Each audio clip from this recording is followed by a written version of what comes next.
திடீர்னு உங்களுக்கு என்ன கிடைக்குது அப்படின்னா, மத்தியானம் உங்களுக்கு ஒரு பிரியாணி கிடைக்குது, என்ன படுவீங்க?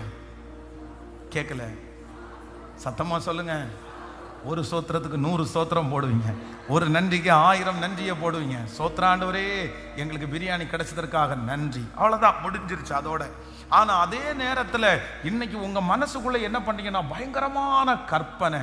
வீட்டுக்கு போக போறேன், ஒரு லெக் பீஸை கையில எடுக்க போறேன், ஒரு கடிக்க போறேன், அப்படியே உட்காந்து டிவியை பார்த்துட்டு அழகா உட்காந்து ரிலாக்ஸா சாப்பிட்டு இன்னைக்கு ஒரு நல்ல தூக்கம் போட்டுறணும், நிம்மதியா தூங்கிடணும். கிளைமேட் வேற வித்தியாசமா இருக்குது அப்படின்னு நினைச்சிட்டு போறீங்கன்னு வச்சுக்கோங்களேன்.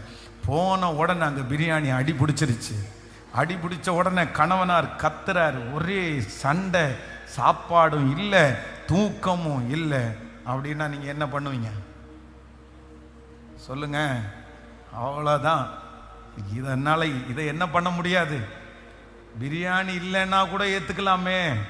ஆனால் இவ்வளோ ஆசைப்பட்டு நான் மனசில் ஃபிக்ஸ் பண்ணிட்டேன், நான் மனசில் யோசிச்சுட்டேன், நான் தீர்மானம் பண்ணிட்டேன்.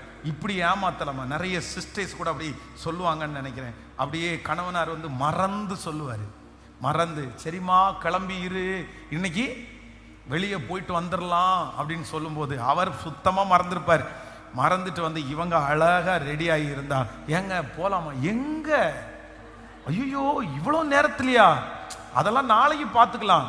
உடனே நான் மனசுல என்ன பண்ணிட்டேன், நான் ஃபிக்ஸ் பண்ணிட்டேன், நான் ஃபிக்ஸ் பண்ணிட்டேன். எப்படி போகாம இருக்கிறது? அப்போ சில விஷயத்த நம்ம மனசுல ஒன்று நினைச்சு அது நடக்கல அப்படின்னும் போது நம்மளால என்ன பண்ண முடியல?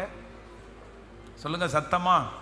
நிறைய பேர் ஹோட்டல்ல எல்லாம் சபிச்சுட்டு வந்திருக்க ஆட்கள்லாம் இருக்காங்க. ஏதாவது நல்ல ஹோட்டல்ல மனசுல வச்சிருப்பாங்க. இன்னைக்கு மத்தியானம் அந்த கடையில போயிட்டு இப்படி சாப்பிடணும்னு நினைச்சு போகும்போது, சார் நீங்க கேட்குற டிஷ் மட்டும் இல்லை சார். படுபாவி, எதுக்கு தான் ஹோட்டலை திறந்து வச்சிருக்கியோ தெரியல, உன் கடையில என்னைக்கு தாயா இருந்துச்சு? இவங்க எதிர்பார்த்து வந்தாங்களா, அவங்களுக்கு கிடைக்க. சரியப்பா ஒன்றும் இல்லைப்பா, எல்லாம் வயிற்றுக்குள்ள தாப்பா போகுது, கூடு. அது இல்லையா, இதை கூடு.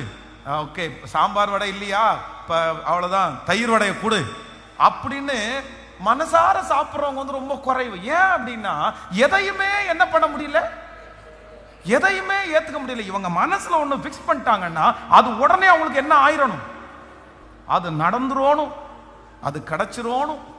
அப்படியெல்லாம் இல்லை. ஆண்டவர் நமக்கு எப்படி நல்லதை பார்த்து தான் ஆண்டவர் தருவார். எனக்கு இஷ்டமானது இருந்தாலும் அவருக்கு சித்தமானதை கிடைப்பது தான் எனக்கு ஒரு மிகப்பெரிய ஆசீர்வாதம். ஹல்லேலூயா.